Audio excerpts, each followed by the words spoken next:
नमस्कार, मैं हूं आपके साथ अर्जुन खजूरिया और आपका स्वागत है एसडीवी न्यूज पर। प्रधानमंत्री नरेंद्र मोदी की डिग्री को लेकर जो मुद्दा है उसको महत्वहीन बताया गया है। जी हां, अजीत पवार का प्रधानमंत्री को समर्थन मिला है। आइए आपको विस्तार पूर्वक बताते हैं पूरी खबर के बारे में। दरअसल प्रधानमंत्री नरेंद्र मोदी की डिग्री को लेकर इन दिनों काफी ज्यादा बहस चल रही है।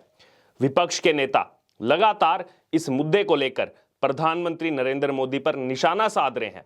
लेकिन अगर बात की जाए महाराष्ट्र की, तो महाराष्ट्र में नेता विपक्ष अजीत पवार ने अपने साथी नेताओं को आईना दिखाने का काम किया है। जी हां, अजीत पवार ने कहा है कि क्या लोगों ने साल 2014 के लोकसभा चुनाव में नरेंद्र मोदी की डिग्री देखकर उन्हें चुना था। यह सवाल खड़ा किया है अपने उन दोस्तों के लिए जो लगातार डिग्री का मुद्दा उठा रहे हैं। आगे अजीत पवार कहते हैं कि भारतीय जनता पार्टी कश्मीर से कन्याकुमारी तक नहीं थी, लेकिन आज केंद्र समेत कई राज्यों में भारतीय जनता पार्टी की सरकार है। इसका सारा श्रेय नरेंद्र मोदी को दिया जाना चाहिए। जी हां, बड़ी बात कही है अजीत पवार ने। वहीं आगे अजीत पवार बोलते हैं कि ऐसे में प्रधानमंत्री मोदी की डिग्री का मुद्दा महत्वहीन हो गया है। दरअसल राष्ट्रवादी कांग्रेस पार्टी यानी कि एनसीपी के नेता अजीत पवार ने जो लगातार ये डिग्री का मुद्दा चल रहा है इसको लेकर जो है कहा कि ये सवाल उठाना जो है इस समय बिल्कुल भी सही नहीं है। लोगों को इस बात पर ध्यान देना चाहिए कि किसी नेता ने अपने कार्यकाल में क्या हासिल किया है, यानी कि उसके कामों के मेरिट के हिसाब से बात करनी चाहिए। प्रधानमंत्री नरेंद्र मोदी की डिग्री के बारे में दरअसल रविवार को जनसभा को संबोधित करते हुए ये सब बातें अजीत पवार ने कही हैं और बार बार वही बात उन्होंने दोहराई कि 2014 में जब नरेंद्र मोदी प्रधानमंत्री बनकर के आए तो उनकी डिग्री के आधार पर वोट दिया गया था क्या उनको लोगों की तरफ से। आगे उन्होंने कहा कि उनका जो करिश्मा था, यानी कि नरेंद्र मोदी का जो करिश्मा था, उससे उन्हें मदद मिली और वो चुनाव जीत करके आए। तो कहीं ना कहीं अब अजीत पवार भी इस चीज को मान चुके हैं कि जो नरेंद्र मोदी का करिश्मा था, बार बार वो करिश्मे वाला जो वर्ड है वो इस समय सोशल मीडिया पर ट्रेंड हो रहा है कि उसी की बदौलत जनता का प्यार उनको मिला और आज बीजेपी हर जगह दिखाई दे रही है। वहीं आगे उन्होंने कहा कि अब वो 9 साल से देश का प्रतिनिधित्व कर रहे हैं, उनकी डिग्री के बारे में पूछना बिल्कुल भी उचित नहीं है। हमें उनसे महंगाई और बेरोजगारी जैसे मुद्दों पर सवाल करना चाहिए। मंत्री की डिग्री कोई महत्वपूर्ण मुद्दा नहीं है। आगे यहां पर अपनी बात को बढ़ाते हुए अजीत पवार बोलते हैं कि अगर हमें उनकी डिग्री पर स्पष्टता मिलती है तो क्या महंगाई कम होगी, यह सवाल उठाया। आगे उन्होंने कहा कि क्या उनकी डिग्री का स्टेटस जानने के बाद लोगों को नौकरी मिलेगी, यह भी सवाल उठाया।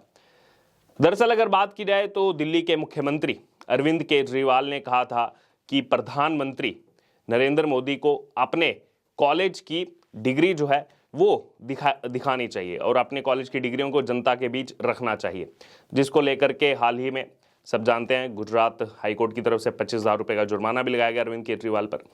और इसी बीच शहजाद पूनावाला, भारतीय जनता पार्टी के स्पोक्स पर्सन, उनका भी यहां पर रिएक्शन सामने आया। वो कह रहे हैं कि यहां तक कि राकांपा यानी कि राष्ट्रीय कांग्रेस पार्टी एनसीपी के अजीत पवार ने भी अब उद्धव जी और अरविंद केजरीवाल दोनों को प्रधानमंत्री डिग्री के मुद्दे पर स्पष्ट संदेश भेज दिया है।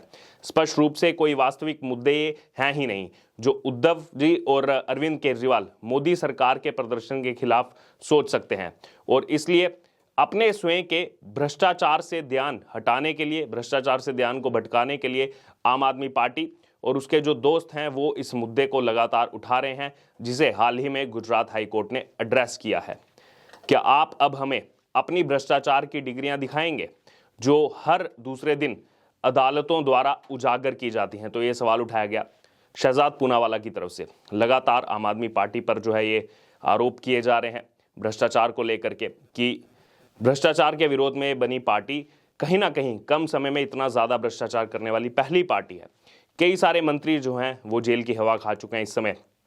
2 जो बड़े कद रखने वाले नेता हैं वो कहीं ना कहीं तिहाड़ जेल में बंद हैं, चाहे सत्येंद्र जैन हो या फिर मनीष सिसोदिया हो जो आम आदमी पार्टी में नंबर 2 का कद रखते हैं।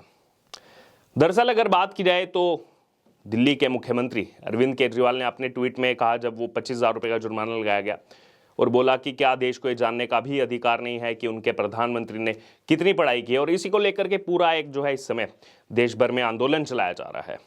वहीं उन्होंने अदालत में अपनी डिग्री दिखाने का कड़ा विरोध किया। क्यों? और जो उनकी डिग्री देखने की मांग करते हैं उन पर जुर्माना लगाया जाएगा, ये सवाल उठाया था अरविंद केजरीवाल ने अपने ट्वीट में, और आगे कहा था कि ये क्या हो रहा है, अनपढ़ या कम पढ़ा लिखा प्रधानमंत्री देश के लिए बहुत खतरनाक है। तो उसके बाद लोगों की प्रतिक्रिया भी सामने आई थी। लोगों ने कहा था कि इंटेलिजेंस और पढ़ाई का आपस में कोई लेना देना नहीं है, और बहुत सारे लोगों ने तो ये भी कहा था, चाहे फिर वो ओसामा बिन लादेन हो या फिर तमाम ऐसे टेररिस्ट हों, वो भी पढ़े लिखे थे, लेकिन क्या उन्होंने देश के लिए कुछ अच्छा काम किया, बल्कि टेररिस्ट का रास्ता चुना।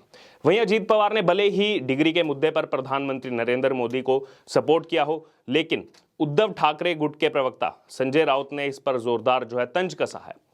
संजय राउत ने इस मामले पर ट्वीट करते हुए लिखा कि हमारे प्रधानमंत्री मोदी जी की ये जो डिग्री है, लोग कहते हैं कि ये बोगस है, लेकिन मैं मानता हूं कि संपूर्ण राजनीति विज्ञान शोध विषय पर ये ऐतिहासिक और क्रांतिकारी डिग्री है। ये तंज कसा गया संजय राउत की तरफ से। आगे कहते हैं कि इसे नए संसद भवन के मुख्य द्वार पर फ्रेम करके लटका देना चाहिए, ताकि लोग प्रधानमंत्री जी की योग्यता पर सवाल ना उठाएं। तो यहाँ पर उसके बाद लोगों की भी प्रतिक्रिया सामने आई है, जो संजय राउत कह रहे हैं बार बार जो है जांच एजेंसियों का सामना करते हैं और हमेशा कुछ ना कुछ ऐसे विवादित बयान देते हैं, जिससे उद्धव ठाकरे जो गुट है वो कहीं ना कहीं बैकफुट पर नजर आता है। कहीं ना कहीं लोगों का वो संपूर्ण विश्वास उस गुट पर नहीं बन पाता। और वही जो प्रतिक्रिया सामने आई है, एक यूजर लिखते हैं कि डुप्लीकेट कॉपी और ओरिजिनल कॉपी में क्या अंतर है, वह कहां पर है। क्योंकि दरअसल वो जो फोटो डाला गया था डिग्री का, उसको लेकर के लोग सवाल उठा रहे हैं कि ओरिजिनल कॉपी और डुप्लीकेट कॉपी, यानी कि एडिट करके कोई चीज़ डालना, इसमें कहीं ना कहीं फ़र्क है। ओरिजिनल कॉपी कहाँ पर है, ये सवाल उठाया गया संजय राउत से। और भी लोगों की इसमें प्रतिक्रिया सामने आई। संजय राउत पर ही उल्टा लोगों ने जो है इस मामले में सवाल उठाए।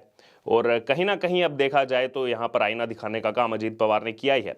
इसी बीच एक यूज़र उसमें लिखते हैं कि जो एजुकेशन है उसको इंटेलिजेंस के साथ कंफ्यूज करने की बिल्कुल भी ज़रूरत नहीं है, और काश आप ये चीज़ समझते होंगे। तो ये संजय राउत से लोग कह रहे हैं कि आपको ये चीज़ समझनी चाहिए कि जो एजुकेशन है, जो शिक्षा है, उसका इंटेलिजेंस के साथ कि कैसे जो है काम करना है, कैसे देश को आगे बढ़ाना है, इसका उससे कोई भी लेना देना नहीं है। और कहीं ना कहीं बार बार यही चीज़ पिछले कुछ दिनों से लोगों की तरफ से दोहराई जा रही है, जो अब संजय राउत को यहाँ पर नसीहत दी जा रही है लोगों की तरफ से। उसके बावजूद अगर बात की जाए तो यहाँ पर विपक्षी अड़े हुए हैं इसी बात पर, डिग्री मुद्दे पर। वहीं एक यूज़र लिखते हैं कि संजय राउत के लिए कि तुमने तुम्हारी डिग्री को जो है दरवाजे पर फ्रेम करके टांग रखी है क्या, ये सवाल उठाया जो सलाह दे रहे हो। तो यानी कि अब जो ये चीज़ कही गई संजय राउत की तरफ से कि जो नया संसद भवन बन करके तैयार हो रहा है, हाल ही में प्रधानमंत्री नरेंद्र मोदी ने औचक दौरा भी किया था वहाँ का, क्या उस पर जो डिग्री लटकाने की बात की जा रही है, तो यही लोग अब कह रहे हैं कि क्या संजय राउत ने अपने घर के दरवाजे पर अपनी खुद की डिग्री टांग करके रखी है क्या।